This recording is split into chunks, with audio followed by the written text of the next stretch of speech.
melukis sebenarnya sama-sama seni. Bedanya hanya ini benda hidup. Kalau saya melukis itu di kanvas. Di kanvas ini benda mati. Beda dari segi perlakuannya. Nah itu. Kalau kanvas cat langsung kita oleh-oleh, imajinasi kita main terus. Untuk membentuk sesuatu yang kita mau. Apakah kita melukis pemandangan misalnya yang naturalis gitu kita buat, atau yang kita ingin ekspresionis bisa kita buat. Nah, tapi kalau bonsai beda.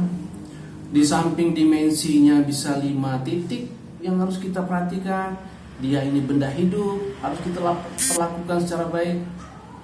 Dan ini juga kita harus lihat dari mana perspektifnya.